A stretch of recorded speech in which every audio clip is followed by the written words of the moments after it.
moom am na la sama ngeen wax wala am na la may sekk wax ma ñëw ñu ñëw nekk fa ma la affaire mais finalement moom il est comme ça nu nga xamee nag Aziz Dabala la xam boobu ça fait que voyage gudul fekk nekkul sa Aziz Dabala bi ñu wax nii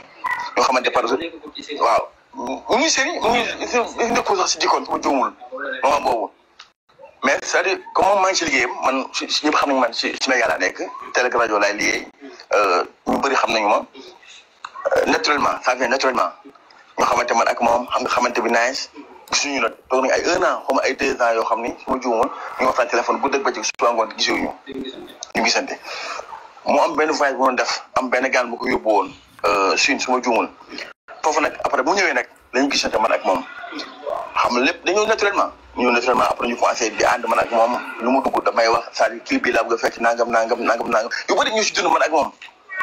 lu mu xaw xel dafay wax fu mu lu mu bëgg dafay wax kon xam nga kooku day dem à la fin du nekk sa affaire liggéey entre animateur ak artiste day dem ba nekk affaire frère nekk ci di doxal tout récemment sax balaa ñu gën a sori même kii bu Pape Diouf bu mujjee ci fekk nii samay seytaane dafa am bu ñu pourtant boo xoolee te ñu yooyu ci sol Aziz Dabala ak xale yooyu te ñuy sol nii te ñuy sol lépp mën naa ko jëndi woon man. maa ngi te lépp mën naa ko jënd te nu rouge blanc yooyu yëpp mën naa ko jëndi woon bu dul bëgg laa ko jëndee mais nag des fois xam nga Sénégal moo bëgg bu dara amee rek kenn ku nekk bëgg andi maa xam yu bëri ay fee mais nag ñun lu ñu mënul wax ci yëf yi amul mais nag bien vrai que bi affaire bi di am li nga xam aussi moom mooy Fatou Bakar Aziz muy am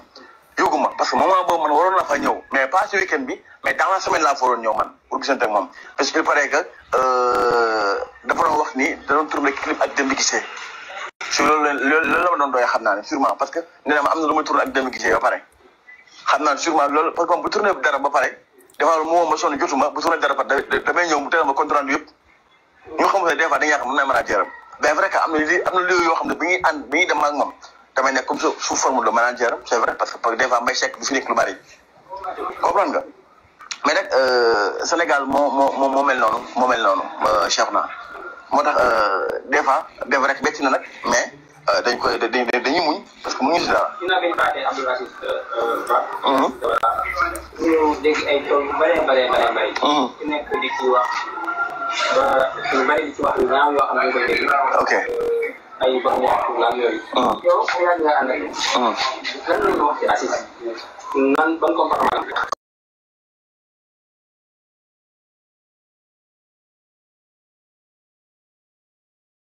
ok très bien loolu moom moo gën a am importance que pour ma wax xam nga tey mën naa ànd ak Cheikhouna tux yàmba tey man mën naa ànd ak Cheikhouna tux yàmba est-ce que man damay tux yàmba ok ànd ak tey son Abdoulaye Diop muy def na ko surul noonu est-ce que man mën noonu laa mel mais man melu ma noonu est-ce que comprendre nga li ko doon année que moom même fekkee dafa am ay xarit yoo xam ne qu'on soit ngeen baam si kàddu gi ay góor jigéen la ñu wala du genre nanga man xamee ma ko ak ñooñu parce que man mën naa ànd ak yow waaye yow ki nga ànd man xaw ma ko mën naa yegg ak yow mën naa fréquente ak yow lu nekk mën nañu ko sëpp mën ak yow mais yow ki nga ànd ak yow après man xaw ma ko bu tar ba jéewul rarement temps est passé après son Pape Diouf seytaane la dem Bali Pape Diouf benn jour ma la ba sonn pour ñu dem mais man maa demul après tar ba bu jéewul Aziz dem ci boîte comprendre nga gisuma ko muy ànd ak góor jigéen gisuma ko muy wax téléphone ak góor jigéen gisuma ko muy jëfinu góor jigéen ngeen baal ma si kàddu bi gisuma ko kon kooku mënu ma ko jugé xam nga la sax moo góor jigéen ndax si ñuy jàpp ni moom moo bokk na ci rey Aziz mooy Nabou Leye moom moo souligné affaire góor jigéen. moo souligné affaire góor jigéen da nga bëgg a xoqatal wala bu ko tiital moo tax mu def loolu. waaw si Aziz mais moo souligné mais tey na lu yàgg kenn waxu affaire góor jigéen. et pour nag moom bu ñu ko encadré dafa wax ay affaire góor jigéen nangam dama bëgg mu bàyyi góor jigéen moo tax mu def loolu. foofu la wax ji commencé foofu la wax ci génnee kon ça veut dire kon xam nga loolu lépp ay ñàkk lay la wut prétexte la wut prétexte yow prétexte boo ko amee nga xam ne prétexte boo ko amee mën na laa génnee fi nga ne lu ne ngay wax pour jëm a génn ci loolu mais kenn xameewul Aziz kenn xameewu ko affaire góor jigéen mosoo gis bu koy doxee mu koy waxee mu koy jëfee kon kooku mën na doon waxee góor jigéen Sénégalais nañ bàyyi lu ñuy def nañ bàyyi yàq deru nit ki xamoo ko loolu su dee yow doo dox ba day ak Aziz bo fi nga moomul du fa dem événement bu amee. événement si jàpp ne maa ngi solo ak manière yi def xam nga nit ki des fois. waaw waaw. mais attends mais dafa am tenue sur scène. dafa am tenue sur scène am xëy nit foo nga nekkee si milieu artistique ak lu mu nekk foo nga am ñaari casquette tey moment bi nga gis tey mu toog di wax ak yow ak moment bi nga xam tey dafa war a nekk sur scène mais bokkuñu yëre yi may sol suma kër wala yëre yi may ànd demee géej dama ko sol sur scène c'est-à-dire nit ki foo mu am ñaari casquette pour mën a vie dund exactement. très bien mais tenue yooyu mu Aziz sol noonu mais tenue pour ay jigéen ñi pour exactement moo fi xew. baal naat lay nekk wala suite bu classique abata wàññi leneen bu fekkee li wàllum léttu la wala wàllum ay tax bopp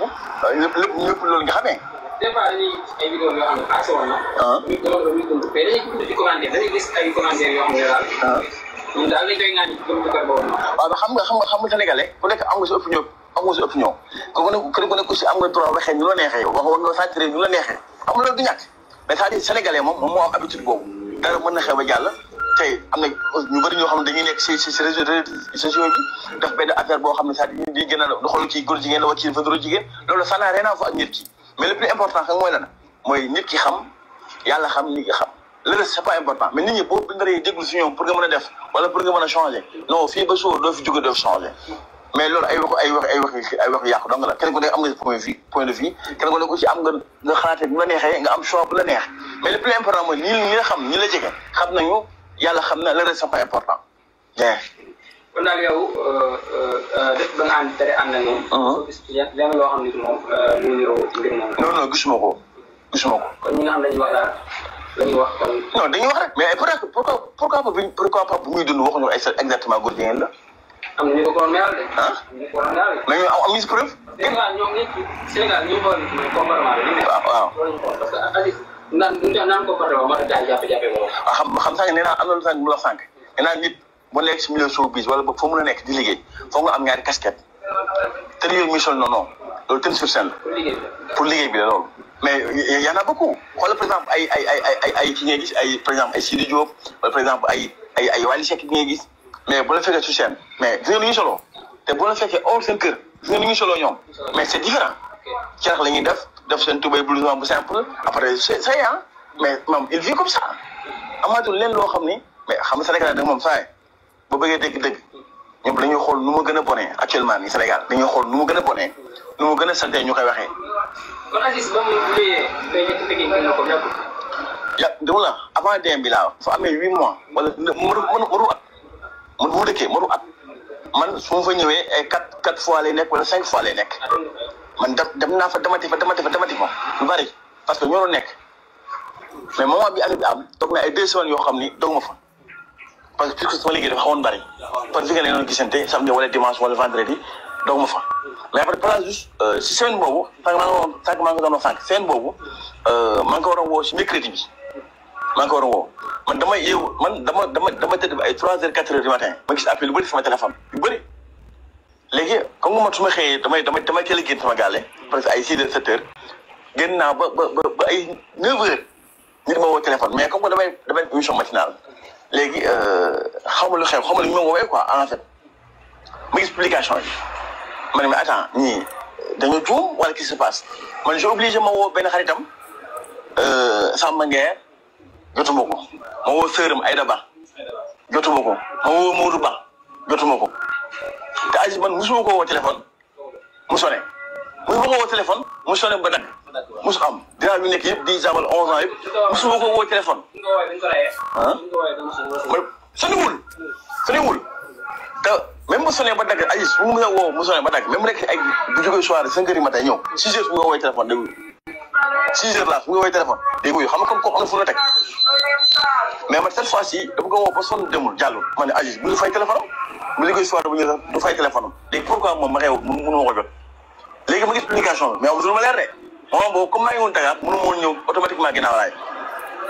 ma woo Laye Niang moom feeral ñoo ànd temps xale moom woykat la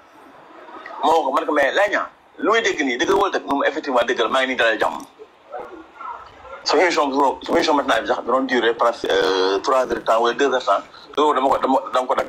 ma bàyyi gel bi continuer émission bi man ma ñëw directement dalal jàmm ma ñëw rek dalal jàmm ñu ne ma ñu ngi si kër ga ma dem si kër man ba léegi gëmuma Aziz dana de ba léegi gëmuma loolu maa ngi ànd groupe maa ngi jaay di jooy nangam na may gëmuma xam nga kañ laa gëm ni comme laa gëm ni Aziz dafa dee mooy jour bi ñu koy enterré jour bi ñu koy denc laa gëm ni daa dee waaw jour bi ñu koy denc laa gëm ni Aziz dañ ko faat mais foofu aussi foofu ñu ko denc dañ fa ànd ak moom parce que papa moo fa tëdd ak moom bu xoolee vidéo yi mu def yëpp si armée yi foofu di gis ni mu ànd ak ay xale wala mu toog fa di wax ne sa bab fii la ko nekk vidéo yi man maa ko doon vidéo man vidéo yi man maa ko doon vidéo waaw si babel bi ko xam nga kon kooku am nañ fi ñu ànd am nañ fu ñu liyee man moom lu bari vidéo yi nga gis noonu yëpp mu ànd ak xale yi nekk si babel nii dafa papa ji yi man maa ko doon vidéo kon ça veut dire kon am na luy liyee man ak moom mais Sénégal nag moom habitude dara xew ku nekk di andi sa point de vue di andi ku nekk di wax kii naa nangam mais nag xaw ma nag ku rey ki rey yàlla moo xam mais bu fekkee femme bi ci la bokk laa wax femme bi Nabou Leye waaw parce que puisque man moom Aziz moom ma présenté femme bi moom nga présenté ma présenté Nabou Leye moom waaw ñëw naa kër Nabou Leye du benn du ñaar mais du ma ñëw man seul damay ñëw ànd ak Aziz dama fa ñëw yëpp Aziz laa àndal parce que man du ma fréquenté fecckat man foofu doo fréquenté ñoom mais c'est-à-dire amuñu lien man ak ñoom à part Aziz wala ma ko jël waaw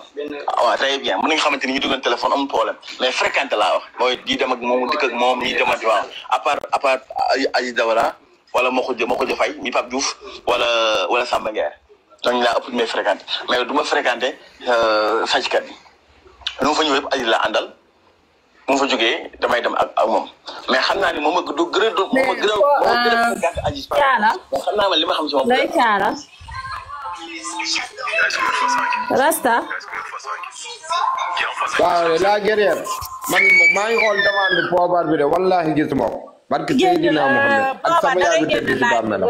poobar génn na live fan yii yëpp muy def demande man duma ko gis est-ce que du changer compte non day génn live bi mu ñëwaat yow boo ko gisul kat beneen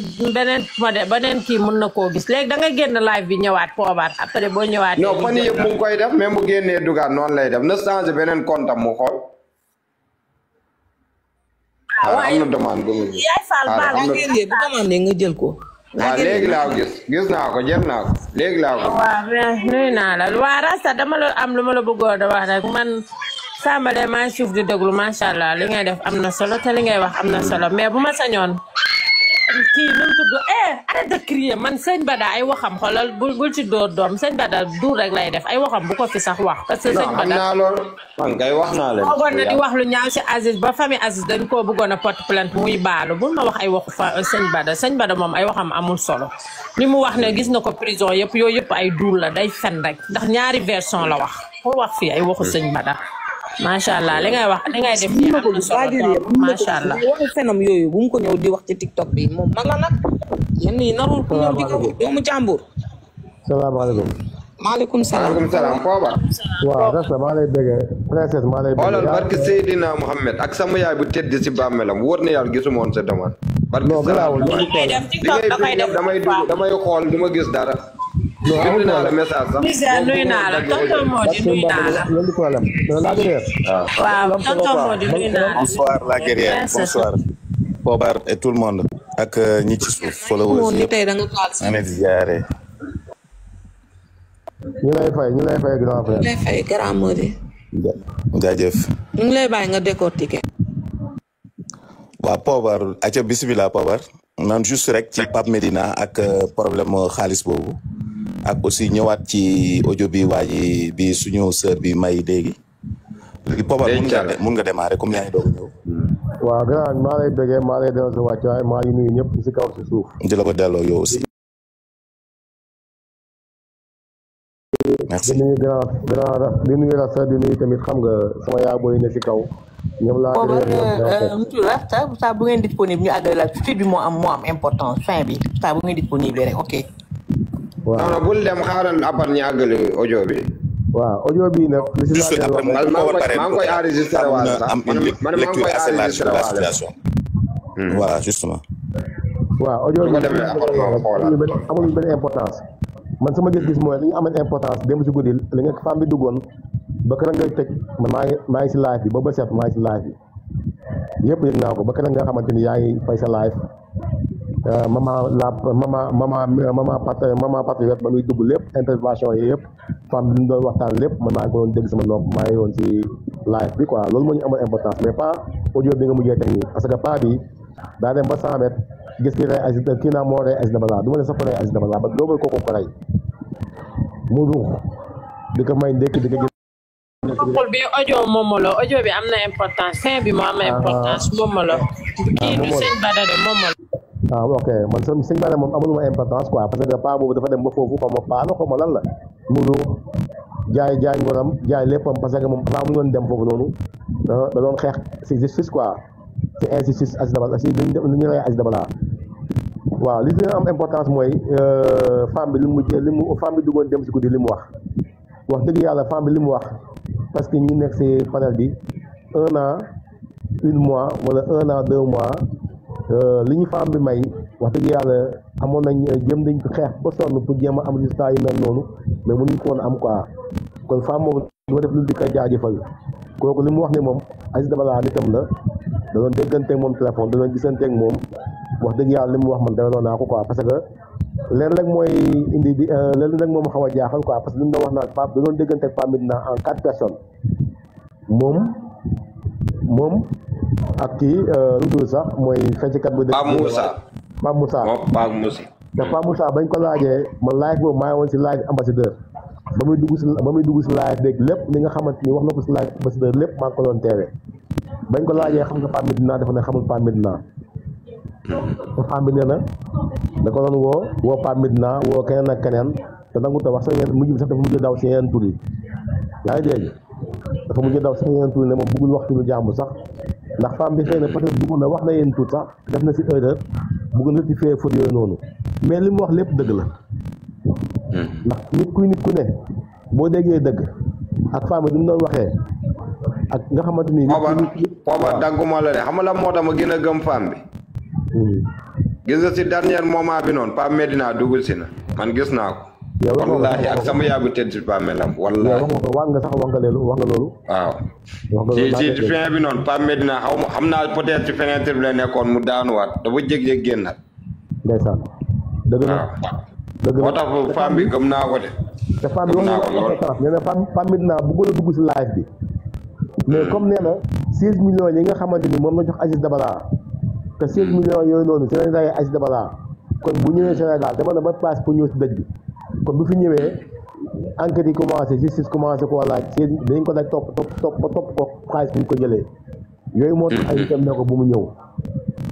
dëgg loolu dëgg la waaw nee na ay mbokk artiste am ñoo ko yedd ne ko bu ñëw quoi wax dëgg yàlla am naa ngum ci loolu ndax famille naa ba muy def loolu si Aziz Dabala ko doon def en tant que frère en tant que xarit ndax ñoom ñaar ñoo fawandoo ginnaaw raay màggandoo yerandoo mu jëndal ko terrain ndax nee na moom terrain bi nga xamante ni Aziz Dabala moo ko moom Pape Medina moo ko jëndal boppam ndax xam nga ne ku nekk terrain nekk si kaw tëli moo gën a cher terrain bu nekk si biir quartier ndax kaw tëli mu nga fa def sa bitik mu nga fa def sa magasin dëkk si kaw parce que li ngay gagné foofu noonu moo ëpp li ngay gagné si biir quartier ndax quartier boo fa dëkkee am fa terrain location la nga mën a am mais mën bitig sa bu ko fa amee sax xam nga xamaa ne mën na dox mën na bañ a dox mais kaw tëli moom la fa joué day dox bu dee magasin day dox lépp day dox parce que kaw terrain kaw tëli moo gën a cher terrain biir quartier comme Pape Medina li waroon diggante ak kii Aziz Dabala ak en tant que frère def na ko quoi moo xam lu mu doon nag ak lu mu koy jiiñeen lépp moom moo xam lu mu doon mais diggante xarit ak xarit wax dëgg yàlla man amul may topp ak Pape Medina quoi moom si may topp xam nga ñu lay topp ñu gën a jege Aziz Dabala nekk ay xaritam waroon na wax li femme bi wax tey am ku mel ni Samba Nguer nga xamante ne amul lenn lu mu ëmb si Aziz Dabala lépp la koy xamal ci vie privée am kon tey jii war na mën a am lu mu xam si Aziz Dabala ñoo taxaw si biir panel bi wax ko mais waxul dara ba jigéen bu nekk ba mu tali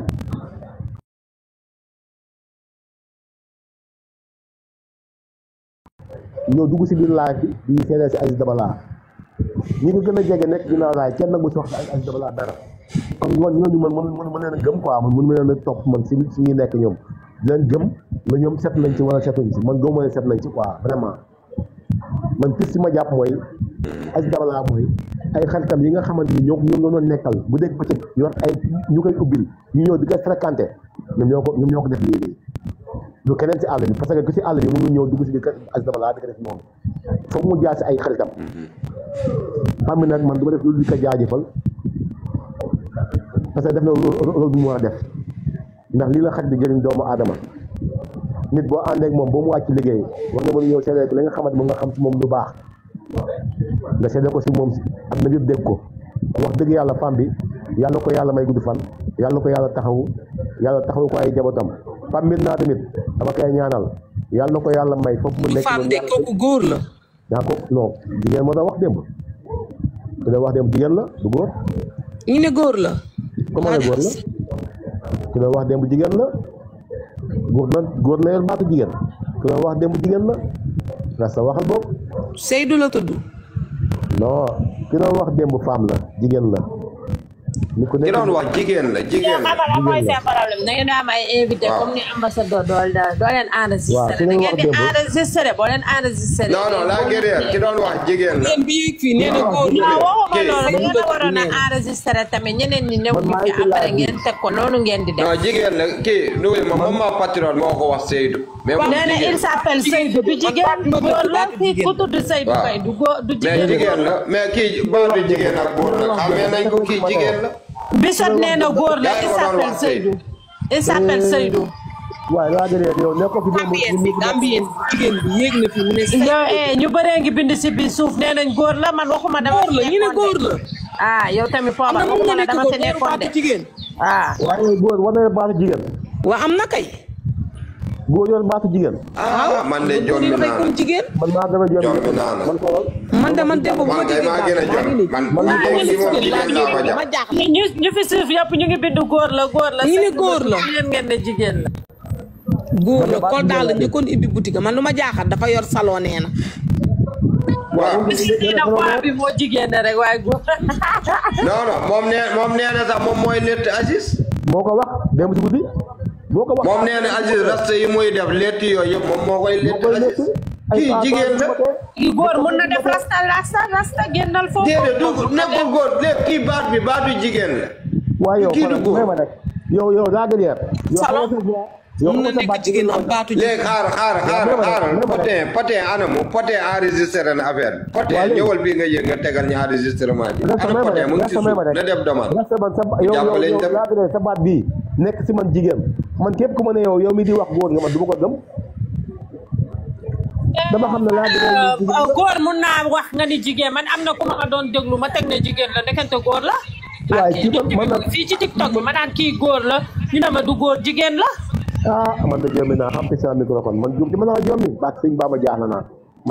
man de bu dee góor la moom man mii sax damay jommi wax dëgg yàlla bu dee jigéen la moom man mii sax bu dee kii góor la man mii sax jommi na wax dëgg yàlla barki Seydina Mohamed man de bu jigéen laa ko jàpp boobu ilaa yoomi diin jigéen laa ko jàpp sa maa la wax am na ku ma fii si TikTok bi ma ni kii jigéen la ñu ne ma du jigéen góor la après mu ne ma man may góor nga naan ma jigéen barki yeneen tib waaw léegi yow laa gën a yow démb yaa ngi si live wala nekkoo si live bi déglu nga ko wala dégloo ko. ay waay booba tey nga ma bàyyi nee naa la néew moon ci live bi. waaw pour la nga dina. est-ce que dama laa wax ne jigéen la est-ce que man maa la wax góor la wala jigéen ma ne la ñu nekk ci loolu est-ce que dama laa wax ñemewuma yàlla. Patin na def demande tegal ñu audio bi te yàlla tax. waaw wax bi ba 4 heures du matin kay bu leen ne kii jigéen la kay ngeen wan ñu gëm. kii jigéen la kii góor la de. non Patin na def demande mu tegal ñi kii bi ñu dégluwaat ko ana Patin yaa ngi si suuf defal demande Patin gis naa yaa ngi si suuf defal demande. Paa Medina tamit gërëm jël leen Patin mbaalal leen ma Patin mu yéeg fii moom yor na audio bi mu tegal ñu. mais waxul deful dara. yéen ñii di wax góor la doo leen yéeg ngeen wax ak nu mu tudd poobar mi ngeen ne ko góor la boog ndax mu gëm ko man fekk. parce que moom moo ko def j'espère que moom moo ko war a def quoi alors donc kon le fait déjà que tey boo yoree sa téléphone yow bu fekkee da nga ci def code le temps que nga koy jox nit rek bu amee un moment de quelques secondes rek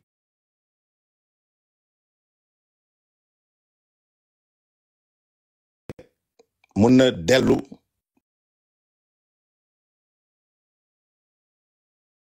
bloqué boppam.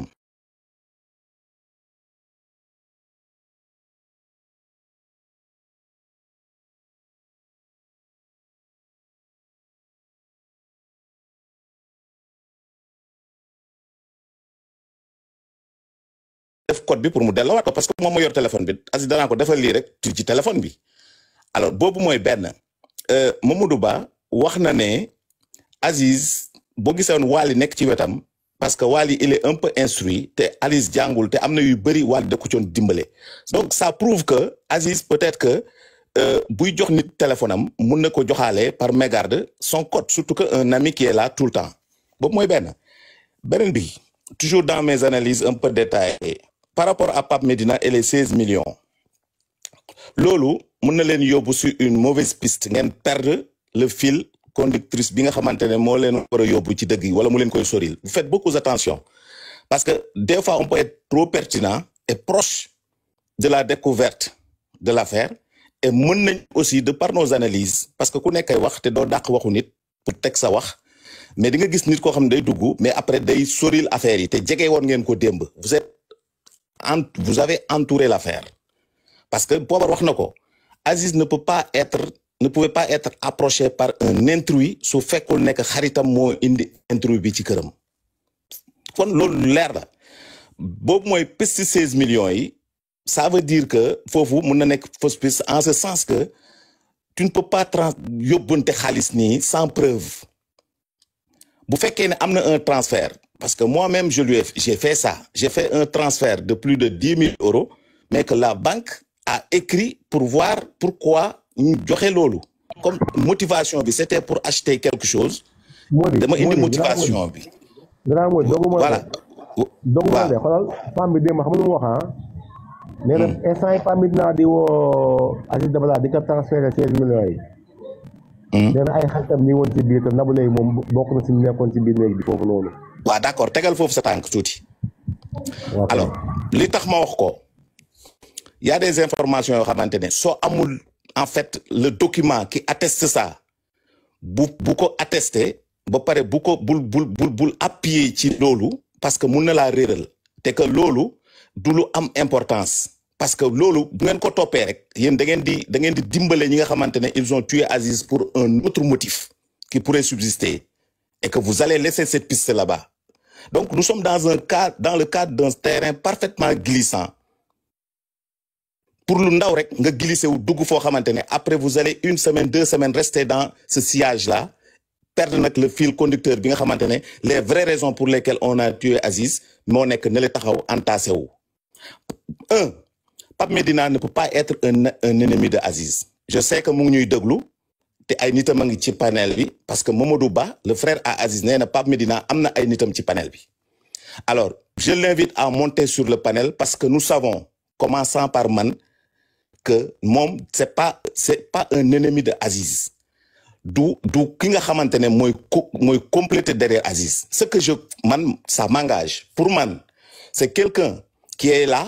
pour aider la famille de Aziz et je mun na nekk sax que mi ngi aider peut-être que famille Aziz parce que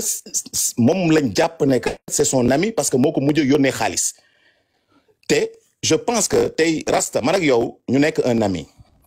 ñu nekk des amis par exemple je prends l'exemple sur Rasta man Rasta mi ngi Sénégal man je suis en Europe j'ai des relations Rasta am na problème avec son promoteur traditionnel bi nga xamante ne moom la doon liggéeyal groupe Rasta tas na mais que Rasta a un ami qui est à l'étranger avec qui il s'entend très bien déggoo na ak moom yàgg nañ depuis xale kooku mu ngi ko yónnee chaque année xaalis kooku mun naa jékki-jékki ne mais Rasta boy comme yow ki nga doon liggéeyal promoteur bi nga doon liggéeyal da ngeen am problème boy est-ce que doo xool yow nga jéem a ñëw rejoindre ma fii bu ko defee fii c'est un pays d'art de culture Sénégal xamuñ valeuru nit loolu xarit yàgg na ko defal xaritam booy bàyyil foofu waaye dëkk boobu nit ñi dañoo soxor boo buggee avancer ñu xam nga ñu dëggaate la xamuñ sa talent xamuñ sa valeur léegi est-ce que man duñ def benn feem ak gaam yow nga ñëw fii booy boo ñëwee continuer say liggéey yor sa papier nekk ci leneen mën na nekk entre amis et ça pourrait subsister comme thèse alors léegi bu ko defee yéen bu ngeen duggee ci piste boobu yeneen piste yi day laqatu te vous allez arranger les gens yi nga xamante ne ñoom peut-être que ils pourraient être les vrais commanditaires et les vrais meurtriers c'est pour ça que je vous dis que c'est un terrain parfaitement glissant il faut faire attention alors maintenant avec qui il avait problème on sait qu'avec Pape Medina il y a un bon rapport man je ne connais pas Pape Medina mais d'après toutes mes analyses et mes recherches c'est un ami d'enfance de Aziz la famille de Aziz adopté nañ ko xam nañ ne que c'est un gars en fait très bien et que peut-être qu'il avait des projets avec son ami c'est normal et ça peut être parce que loolu la xarit di jëriñ dina gën doomu ndey Pape Medina mun na féete foo xamante ne Aziz Mamadou Ba mi bokk ak moom ndey ak baay féete wu ko fa parce que moi j'ai eu des rapports avec des amis très étroits yoo xamante ne defal nañ ma loo xamante ne ñi ma bokkal ndey ak baay defaluñ ma ko alors donc foofu nañ ko teg foofu y compris un autre ami y compris Samaguer y compris keneen parce que ñun xamuñ li nga xam moom man li ma xam mooy de son vivant du dernier moment yi muy dund wax nañu joxal ko petit frère Samaguer 45 000 francs ko amal problème doo ko jox xaalis da nga koy daw alors Pape Medina yónnee na ko xaalis bu amoon ak moom problème du ko yónnee chaque année kon amuñ problème ki mu amal problème mooy kan son promoteur qui a confisqué son passeport parce que cassure am na foofu alors foofu c'est un point d'interrogation mais les 16 millions n'ont pas transité 16 millions man à ce que je sache il peut pas les donner comme ça sans motif valable peut-être qu'il pourrait avoir un projet entre eux un projet de voyage parce que Aziz a la possibilité de voyager yàgg na voyager donc pour mu am visa c'est facile il peut aller voir son ami il peut former son groupe xarit bi defal ko utal ko benn invitation pour mu indi son groupe pour ñu produire aux États-Unis parce que il a déjà fait en Russie pourquoi pas ne pas essayer de le faire aux États-Unis ou en Europe alors boy yow yaa ngi doon liggéey gaañ bi mu lay exploiter di la yóbbu Russie ngay wàcc aéroport yor famille yor yaay mu lay jox ay 80 000 100 000 200 000 mais man ak yow est-ce que duñu liggéey may teg benn affaire di la defal invitation ngay indi say groupe ngeen di ñëw fii nga monter sa benn structure mun na nekk alors loolu bu ko defee di ngeen xaaj pouvoir bi en deux parties la partie amicale bi Aziz war a am ak Pape Medina ak la partie belliqueuse bi nga xam ne moom la war a am ak ngóor si ki may bañ a tudd et là ngeen tëddee ñaaxaanaay après on continue le recherche on revient sur ce qu'on avait dit hier par rapport à ce qui s'est passé par rapport ak li nga xamante ne moom la daam bi wax te nekkul dëgg te Mamadou Ba wax ko ci par rapport ak borom kër gi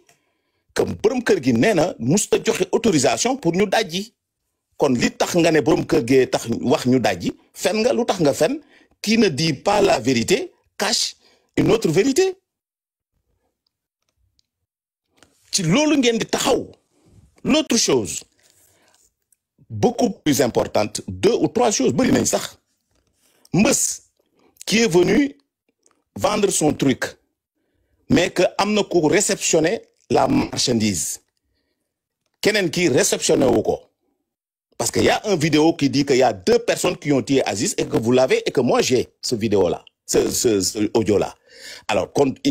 il s'agit de 2 personnes la personne qui est descendue réceptionner la marchandise kooku il fait partie des meurtriers parce que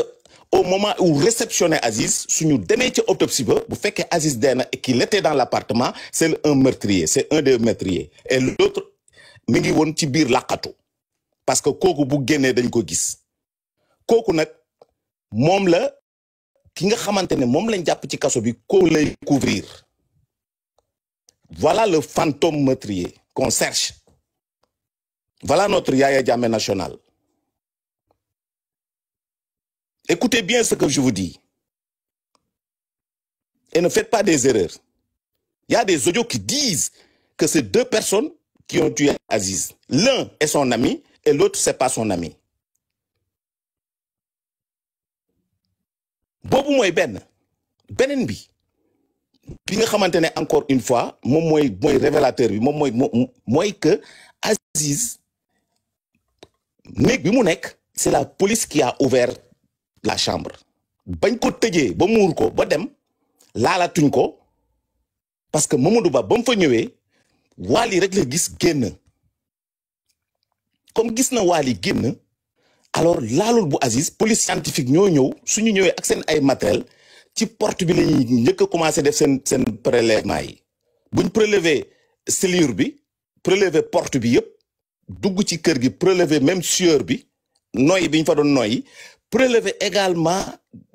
liñ ko muur ak lal bi ak li ko wër yëpp ak ci suuf miir yi ba pare nag loolu yëpp nag buñ ko réaliser ña ko muur ñooñu aussi bu fekkee ne réewuñ c'est des complices parce que tëj nañ koo xamante ne dee na ba pare ñu dem tëj kër gi dem ñooñu loolu kese da leen di tëj kaso waaw kon nag mbir mi leerul lu tax reconstitution des faits n'a pas été fait jusqu'à maintenant parce que on a assez d'éléments peut-être on a assez les éléments qu'on veut ñu ngi fi et puis que l'enquête continue son chemin juge d'instruction bi convoqué ul kenn pour wax ñi nga xamante ne ñi ngi ci biir kaso bi ñu ngi leen di yóbbu ñuy def ay va-et-vient ñu leen di entendre peut-être ils vont craquer ils vont parler peut-être que quelqu'un va balancer un autre parce que xam na ne que day dugg te on va vers lui inéluctablement on va le prendre il peut balancer par faiblesse il y a quelqu'un qui est venu dire samedi et dimanche il a d'abord dit dimanche mu ñëwaat ne samedi te on sait que il était là-bas dimanche pourquoi cette mensonge encore une fois de plus pourquoi cette panique je ne dis même pas Babacar je ne m'intéresse même pas à lui dara bu mango la mango bi yëpp a ñor boo gësamee yëpp ay wadd mais ni ngay yéeg boo gësam il faut être très vigilant di yéeg ndànk parce que c'est glissant mais boo yéegee ba ci kaw boo gësamee rek lépp wadd et vous avez encerclé l'affaire parce que Aziz n'a pas été tué par un intrus parce que y a pas infraction daj wuñ et que y a un audio qui dit carrément que kenn moo fa dem moo ñaar ñoo fa fanaan ñett ñoo fa fanaan vous avez eu l'audio hier du suñu wax tuuma luñ ci kenn nit moo wax ay waxam lañ teg encore une fois nee na ñetti nit ñoo fanaan ci kër gi Wally bi muy dem ñaar la fa bàyyi dégg nga wax ci Wally bi muy ñëw fekkaat fa ñaar ñooñu ñu fa fekk ñoom ñoo rey Aziz waaw mais comment par quelle alchimie on est passé pour arriver à ce stade de cette situation de ça fan lañ jaar ba yegg si foofu léegi nag pour comprendre tout ça allez me chercher les vidéos de Diop Ndiaga ak les vidéos de Ahmed Aïdara muy nga xam ne les deux journalistes yi nga xam ne ñoo gën a wax ci affaire bi ngeen teg yooyu ba xam méngale ko ak audio yooyu ñu amoon démb ngeen xool différence bi et vous allez trouver l'équation je pense que ñun li ñuy wax ni yëpp la police a ça entre ses mains mais si quelqu'un vient vous aider en vous disant que 3 personnes ñoo fa fanaan ñu ne ko 3 personnes yi ka fa fanaan di góor wala jigéen ka fa fanaan ak Aziz ak Wally góor la wala jigéen mu préciser mu ne góor la mais encore une fois mais réfléchissons c'est pas difficile lui en question il a dit ne ñett fa fanaan à part Wally et Aziz am na keneen fa fanaan ñu ne ko kooku góor la wala jigéen mu ne góor la du yéen a ngi dégg waaw mais kooku nan la def boo xam ne góor a fa fanaan au lieu de jigéen au lieu de bébé au lieu de muus au lieu de xar mais du lu ñu inventé on ne peut pas inventer des choses comme ça ñu laaj ko ndax yow li ngay wax nii ay analyse la wala ay kii c'est des faits réels lu am la que Wally bi muy génn am nañu attesté ne que Wally est sorti et parti bu ngeen buggee kay ma teg audio yi am nañu attesté que Wally dem na te première yuuxu bi vers 7 heures kooku ça atteste kooku mooy yuuxu Aziz probablement parce que Wally n'était pas là-bas kon kii yuuxu mooy Aziz kon ka fa fanaan moo dóor Aziz parce que weñ mënu faa dugg dajji wuñ kon ka fa fanaan war a nekk probablement un proche de Aziz moo war a dóor Aziz léegi ñu toog xaar am ko oo mbës ndax mbës moom it xamul lu xew kër Aziz ndax nekku fa te yéegul ci kër Aziz mënu fa xam lu fa xew kon tey jii mbës bu nekkee ci kaso bi loolu mu jaay te mu am loolu xëy na moo ko fa yóbbu mais du crime bi parce que xamul la fa xew ndax yéegul léegi kan moo wàcc dem réceptionner la marchandise ki wàcc dem réceptionner la marchandise était là-bas suñ fekkee ne xool nañu autopsie bi au moment où Aziz était déjà mort et que ils étaient là-bas pour fumer pour ñu yegg ci benn level bi pour mun a def ñaawteef bi ñu def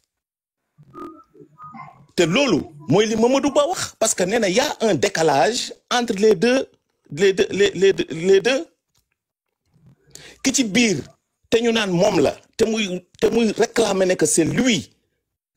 moom moo def biñ ne ko nan nga ko defee dafa réer tiit kon ñi ci biir kenn bokku ci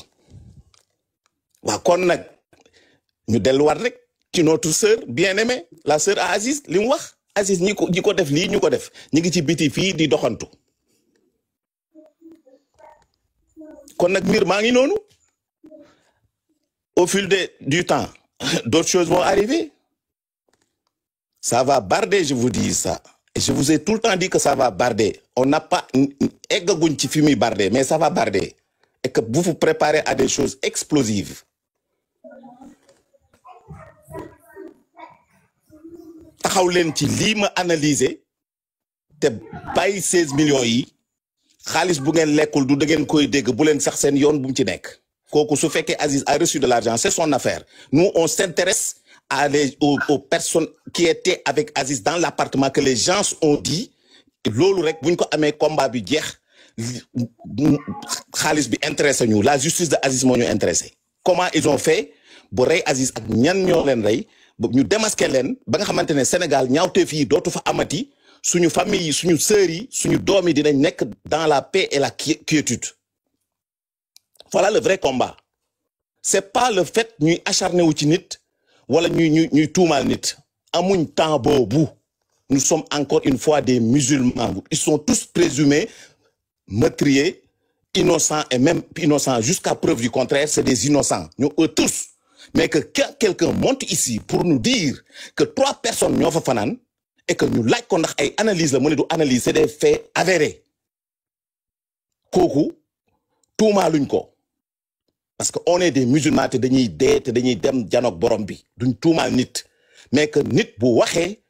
c'est notre droit le plus absolu d'analyser et de ne pas affirmer mais nous on fait des analyses on fait des ponctions de là à là on fait des onctions on fait des rapprochements et on table sur la probabilité loolu bu fekkee ne xamuloo ko balaa nga yëg ci panel di wax demal tàggu say mbokk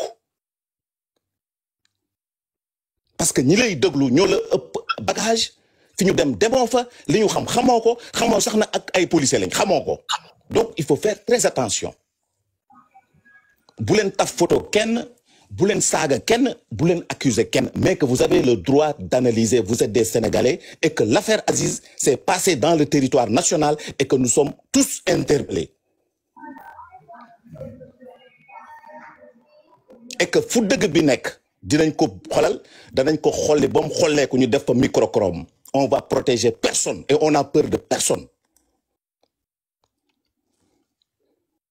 on va plus accuser personne mais on va aller dans le fond du dossier on va aller dans le fond des analyses et que ñi nga xamante ne éventuellement ils vont se sentir gênés ils sauront que nous sommes ñu ngi ci seen kaw te duñu leen wàcc si vous n'avez pas fait vous connaissez les gens qui ont fait wala on vous a parlé bu ma duggul kër Rasta mënuma xam kër Rasta ñaata nit a fa fanaan c'est pas possible ku fanaanul kër Rasta wax ma ñaata nit a fa fanaan góor la wala jigéen xar la wala mbote duma ko mën a affirmer man ba di ko wax et on m'a posé la question et j'ai répété que c'est pas des analyses mais c'est des faits réels on te dit que c'est un garçon ou une fille nga ne c'est un garçon c'est un homme encore une fois de plus tu t'enfonces même sans s'en rendre compte que tu t'enfonces Mais quelle mouche t'a piqué pour dire certaines choses?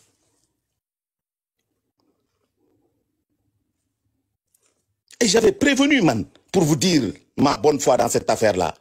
Je vous ai dit que puis am loo fi wax yow lay engagé ambassadeur wax na ko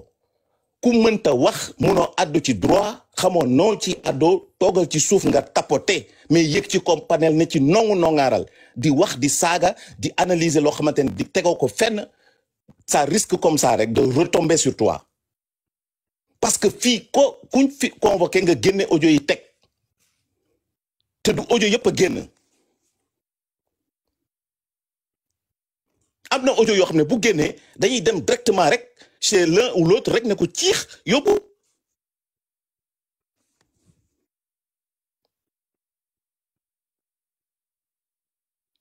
donc c'est pour ça laissons ces 16 millions là focus sur les mensonges qui ont été dits ces semaines là mooy borom kër gi waxul ñu dajji lu tax nga fenal borom kër gi am na looy làq une vérité cache une autre Demba sur l'accès du téléphone amoon na accès ci téléphone bi la non instruction de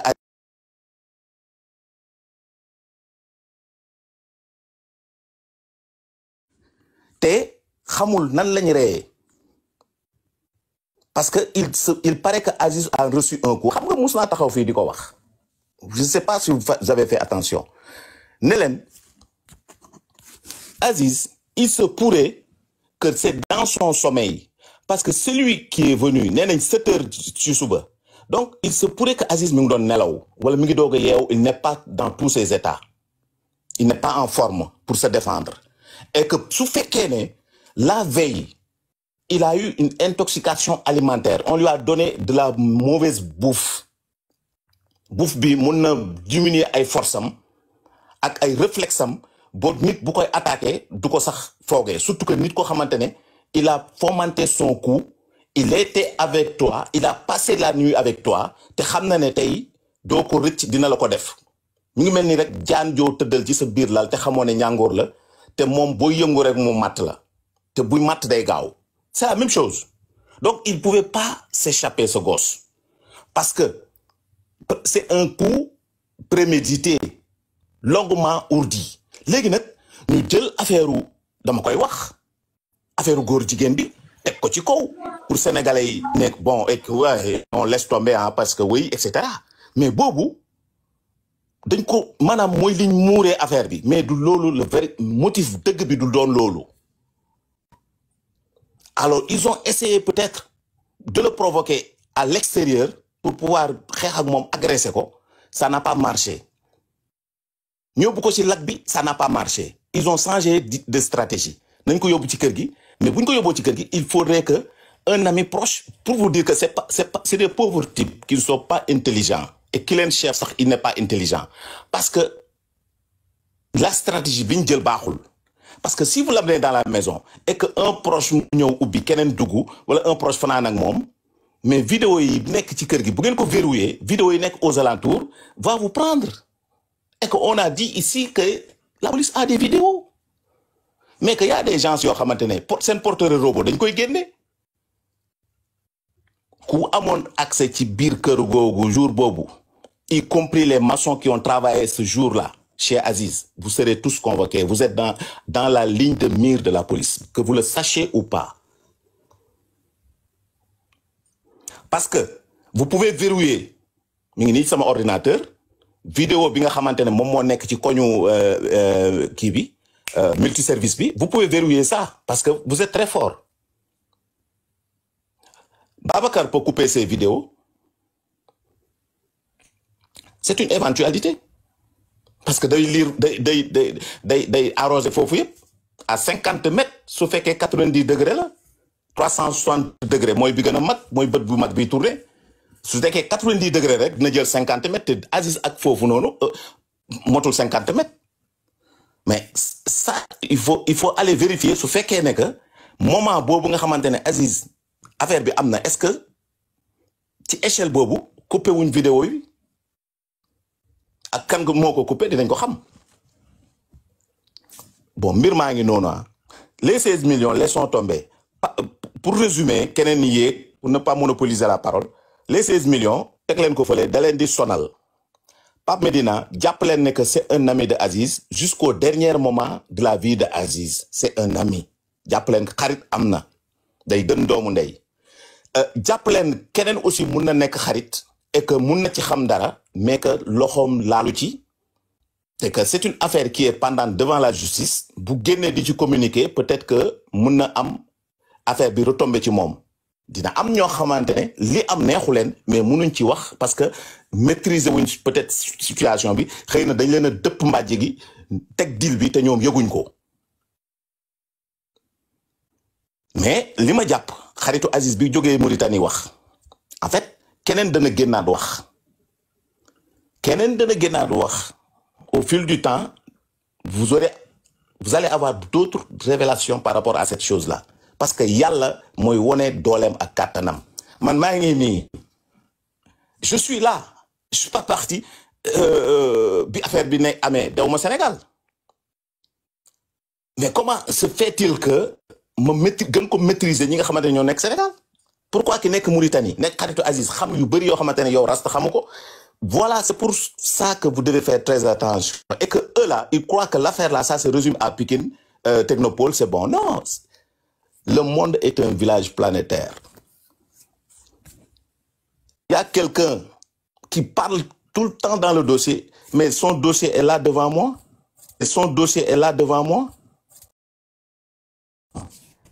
Vous croyez que les gens ne vous connaissent pas, or les gens vous connaissent mieux que vous. Voilà, je laisse les autres continuer. Wow.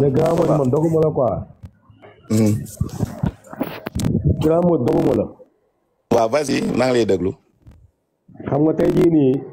li nga wax sax dëgg la 16 millions yi waruñu si visé wu mais tamit benn côté war nañ ci visé wu quoi parce que xamuñ Aziz Dabala ba tey la moo tax ñooy ko. mais tax ñooy ko tey jii moo nekk loo xamante ni soxor la ngir aar bi ñu sekk ak ñi nga xamante ñoom la ko sekkal te ba tey loolu tamit kenn ñu bàyyi piste boobu noonu tey. waaw mais 16 millions yi Pobar s'il te plaît da nga dul mun a am preuve bu wane ne que am na. may ma rek ma wax la. waaw vas-y xam nga ki duggoon démb. li ko dugaloo kenn xamu ko. waaw. wax na ba wax tuumaal ñoo xamante tey jii nii dañ ne woon ñooñu xamuñu Pape Medina te ñooñu ndekete ñu ngi déggante Pape Medina am nañ numéro Pape Medina. Pape Medina leen di woo booba doguma la Pape Moussa Sonko gëwuma di xam na Pape Medina. may ma rek princesse may ma xam na ko. waaw boo ko gëmul. da ngaa nekk ci village bi démb. ndax ndaw si wax démb li mu wax nee na da doon Pape Medina da koy woo à 4 personnes woo Pape Medina. am naa audio am naa audio am doo xaar ma tegal leen. ngeen xool wala wax nga wax ba après mën nga ko teg mais man ce que je vous évite. gars yi xool bu waay. waaw d'accord xaaral ma wax ce que je vous évite. dama ko bëgg gars yi déglu bu waay bi xool. merci tegal audio bi. waaw tegal audio bi. xam na Pape Medina. ok mais bu leen ci attardé wu de trop. sinon vous allez passer à l'essentiel après nag garder leen ko. non moo di danga fekkiwul mais lu am solo la de moo di. foofu ay piste mën na. non transféré nañ ma ko yëpp léegi transféré nañ ma yëpp léegi nii. transféré nañ ma léegi nii doo ko yegg si yëpp. ñu dem bi waaw. ok d'accord ok vas-y.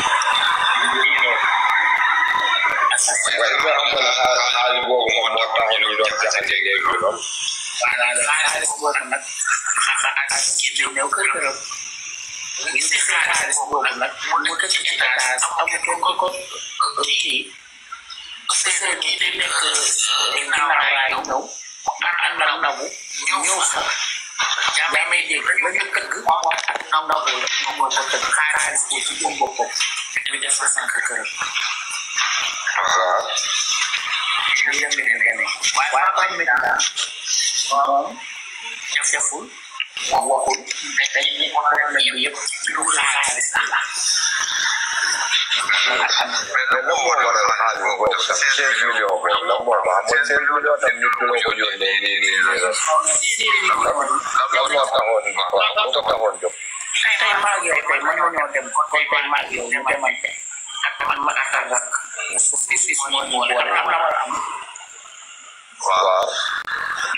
ma doon ma teel a ak njëkk laa yëkkati kaw wala njëkk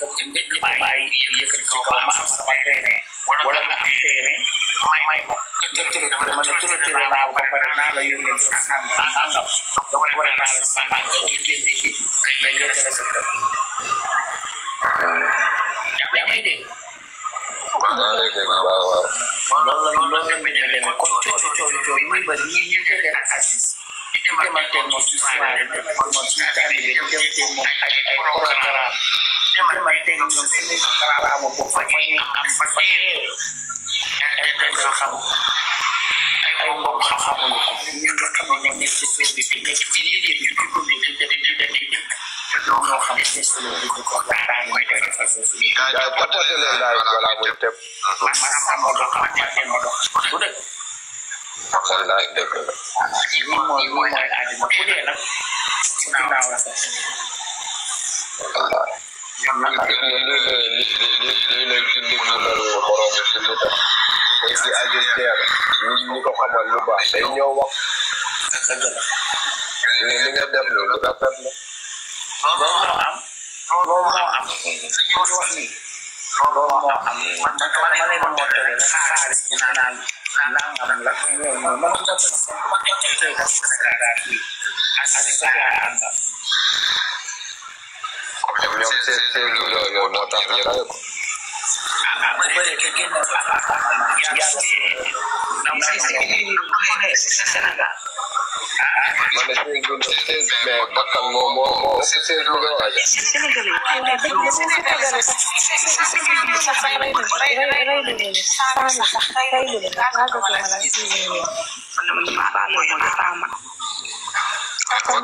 bakkan moo ëpp 16 millions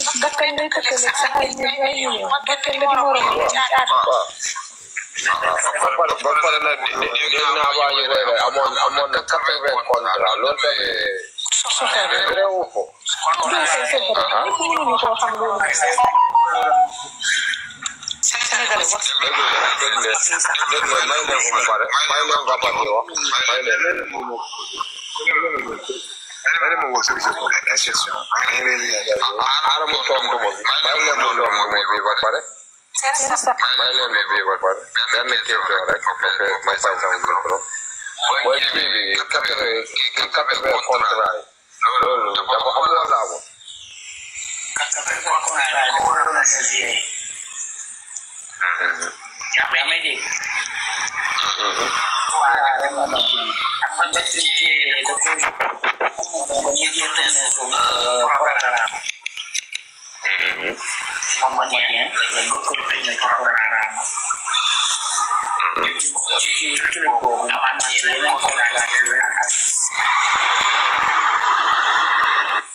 waaw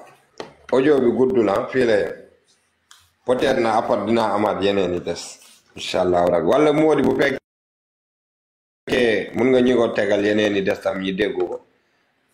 parce que wax na fi tamit lu am. non yeneen yi foog ma dama koy dugal ci ordinateur. parce que dem da ngaa fekkeewul quoi maanaam li ngay waxee noonu dem da ngaa fekkeewul te boo fekkewoon dem. non mais dem partagé naa la live bi sax dem mais boobu am naa yaa ngi. mun ma ne contrat yi la ñuy jaxase parce que contrat yi ëpp tey bu yàlla defoon mu dund contrat yi rek mun na am plus que lu ëpp 16 millions man contrat yi xaw naa si ñaaw jot. mais buntu bi. bon jàpp leen rek jàpp leen. buntu bi ñoom ñoo ko ibbi xam nga sénégalais dañuy ibbi ba pare di dof lu di yuuxu fii di naan ay Aziz dee na di woo ay magam. voilà di ñëw di xool Adja ainsi que Pobar je vais juste apporter une petite explication détaillée pour ngeen gën a comprendre. jàpp leen ne 16 millions yi jàpp leen ko teg leen ko en suspension. jëm cee def ay que mais xam leen ne que koo seqalul dara koo amulul benn affinité bi du ngeen am un rapport ba mu lay yónnee yenn somme d'argent yi su la ko yónnee rek c'est parce que am na li lu ngeen leen sëkk boole proche. te li ci ëpp jàmm moo koy lal jàmm moo ko lal et que man xawma Pape Médina je ne suis pas de la zone mais que d'après man samay fouille ak samay recherche Pape Médina devrait être un ami véritable de Aziz et puis elle est ici ñun maa ngi ñëw peut-être que s'il te plaît excuse-moi Aziz donc peut-être que ba léegi mi ngi seq ak coloré la famille xaw ma ci dara nag man du ma wax lu ma wóoru peut-être laay wax kenn yóbbu suma wax peut-être que mi ngi seq ak jàmm famille bi te famille bi musuñoo génn jéem a xas buñ xasul Nabou Leye duñ xas Pape Médina mi yónnee Aziz xaalis naturellement donc ñoom seen taxawaay rafet na donc je veux dire par là que Aziz avait un très bon rapport avec Pape Médina d'où donc en conclusion lu mu ko mënta envoyé bu doon milliard la sax je pense que peut-être que foofu Pape Médina mun nañ tey jii jël loxoom teg ko de côté par rapport à ñi nga xamante ne peut-être que ñoo war a mun a commanditer le meurtre de Aziz boobu mooy li nga xam ne ça m'engage nag man mais que vous pouvez continuer de faire des recherches soit ngeen ñu xool fekkee ne police am na un virement effectif dans les documents yi ñu trouvé kër Aziz bu wane ne que 16 millions étaient là-bas ou un contrat de travail était là-bas parce que man sama xarit bu dee rasta sama xarit la man ma nekk ci kaaw bi am des possibilités mu nekk ci jafe-jafe ma war ko mun a dimbale mu nekk Sénégal doon liggéeyam yàqu groupe am tas parce que ki mu doon liggéeyal c'est pas ça man mun naa ne ko boy man de ce que je te propose mooy nga bàyyi lépp ci suuf nga ñëw fii ma nekk même bu sa aar bu doxul mun nga fee am ay possibilités liggéey mën nga sax ñëw indaale sax sa frère dimbale ko moom bu ñëwee sax liggéey ngeen mën a tabax seen kër jàppale seen yaay man bu fekkee ne man may Pape Médina idée boobu tey jii mun naa ko proposer sama doomu ndey sama xarit foofu laa ko jàpp un point c'est tout beneen bi Aziz kan la amaloon problème son ancien promoteur accusé wuñ ko mais que il n'a pas fait signe de vie il n'est pas allé en fait présenter ses condoléances il ne l'a jamais fait et pourtant il travaille avec ce gosse confisqué na passeport am c'est factuel il avait des problèmes avec ce gosse dans son entourage amical kan la amaloon problème des fois li ñuy wax naan guy day jur xetax wala du moins nit mën na laa jege comme ni ko Youssou Ndour di waxee ndox du togg jën nit mën na laa jege nga foog ne da la bëgg te bëggu la mën na nekk c'est l'ami qui était là-bas